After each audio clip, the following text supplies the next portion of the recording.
You guys have been wondering why a lot of the African countries are very dirty, why the infrastructure is not up to par, why is it cars are not looking the best? Why is that? Well, I have an answer to that video, so we're gonna dive into this video, this must see video of why that is, and that'll answer a lot of your questions.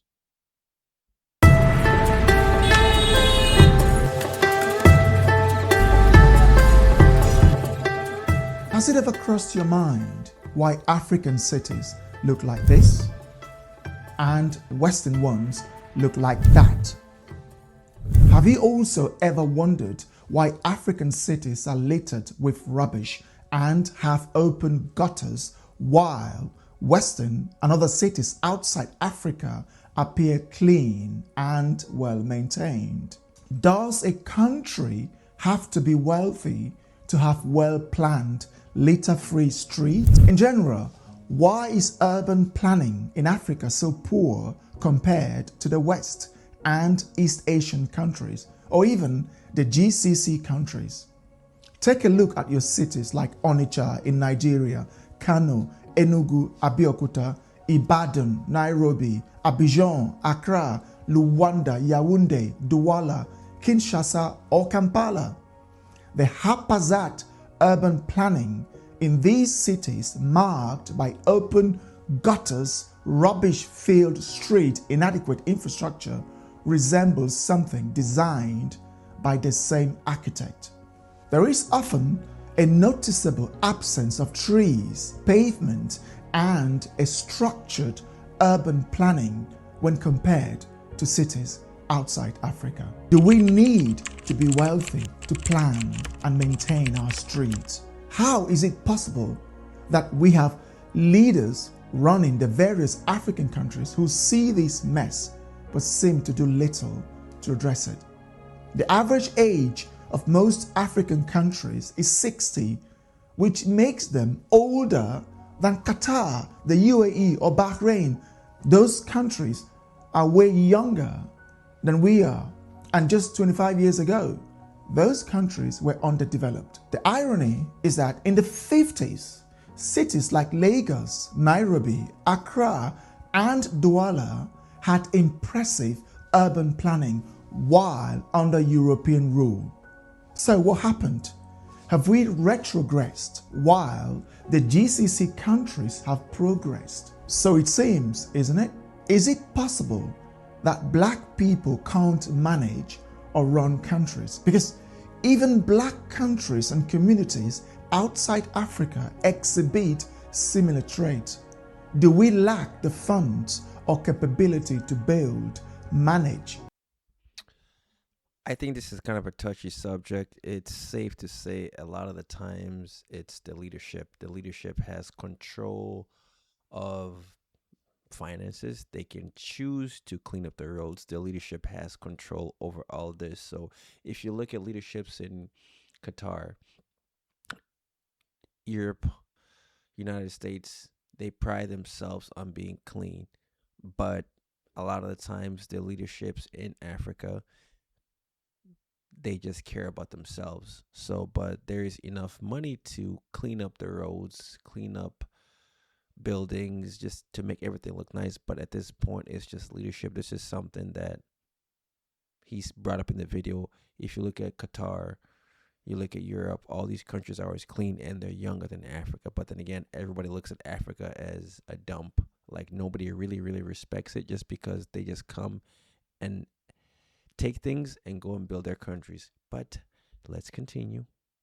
And maintain or even run ourselves? Well, Rwanda is the exception.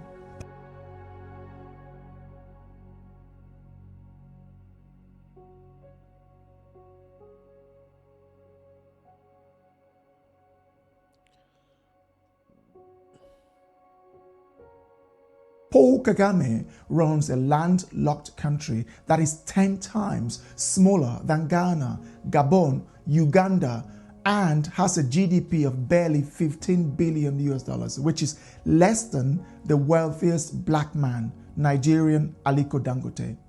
Yet, he has transformed Kigali into a clean, disciplined, and well-organized city.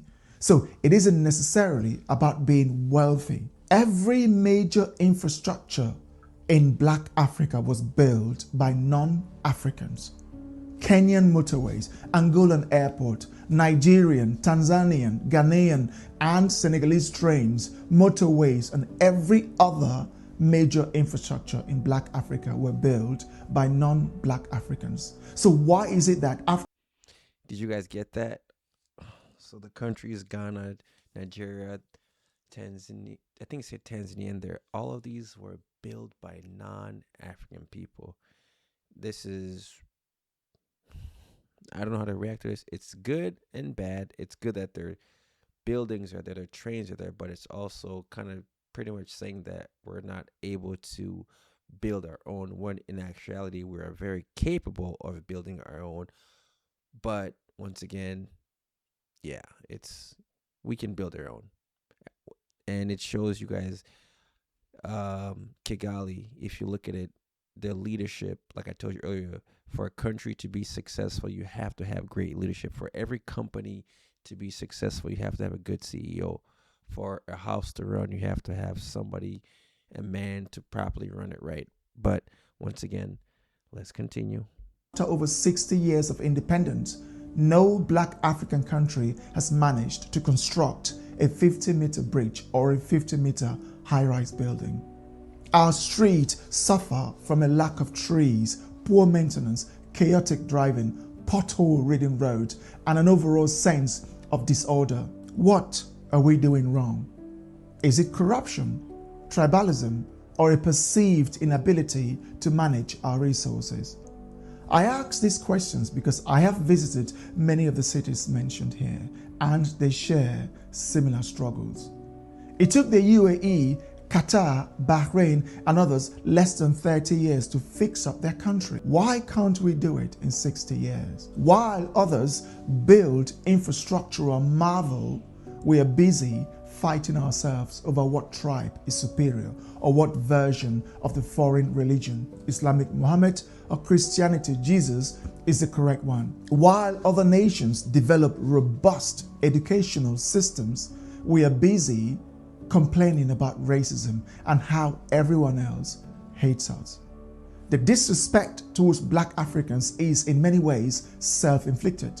No one can respect people whose cities look like this. It took Japan and Germany less than 30 years to go from the brink of total wipeout to fully developed economies. It took China less than 40 years to eradicate absolute poverty, while it took us less than 20 years to inflict absolute poverty on ourselves. In the 80s, Cameroon, Nigeria, Kenya, Zimbabwe, Gabon, and many other African countries had higher GDP per capita than South Korea, Indonesia, China, and many of the GCC countries. Black Africa has had over 60 years to prove the world wrong. Unfortunately, it has proven the world right by reinforcing existing stereotypes. Of course, disrespect is bound to follow. Only in Black Africa do we see cities devoid of trees, sewage system, pedestrian-friendly pavement, reliable electricity supply, quality buildings, parks, decent roads, hospitals, and other emergency services. Yet, no other region has a higher birth rate than Black Africa. What infrastructure and resources are in place for the endless baby production? What do you have to offer them? The Ghanaian President John Dramani Mahama said in his speech at the United Nations that 25% of the world would be African in a few decades, and that the future is African. Can someone tell him that simply having more people doesn't equate to wealth, a better life, power, or prosperity? Can someone also say to him that Switzerland has a population of only 8 million, but it is greater by all metrics than nearly 500 million West Africans? Can someone also tell him that those Africans who like to brag about their numbers, that one American, Elon Musk, is wealthier than the entire region of Central Africa, which comprises over 230 million people. In other words, Africa is multiplying its already poverty-stricken situation to the point of total exhaustion. This is why Black Africa is disrespected. Your skin color isn't the problem, but your inability to use your brain like other races do. Just having more people doesn't equate to wealth or productivity, because we've seen Nigeria, 200 plus million people, Switzerland, just 8 million, produces more, manufactures more, is 3 times richer. 8 million versus 237 million. Taiwan has just 23 million people. Taiwan is richer than the entire West Africa, a region hundreds of times bigger than Taiwan and more people than Taiwan by over 200 times. Yet Taiwan, tiny Taiwan with no natural resources, produces more than the entire. That's crazy. That is crazy. Taiwan produces more money than some of the countries in Africa. Yeah, we got work to do. We got work to do. But once again, things are slowly getting better. I can see a lot of countries are like Burkina Faso, Mali, Niger, their infrastructure is getting better. So I still believe that it is the future. But once again, people have to work together to try to make this happen. It can't be done by one person. We need better leaders. West Africa. Numbers mean nothing. If you think we're wrong, That is the end of the video, guys. I just wanted you guys to see what and why some of the countries are currently struggling. As you can tell from my analysis, I just think it's just poor leadership. Like I always say, every country has good leaders. If you look at the U.S. leadership, if you look at um, Europe leadership, if you look at Russia leadership, so wherever you go, their leadership is key. Without a good leader, you got nothing. Like, comment, and subscribe to the video.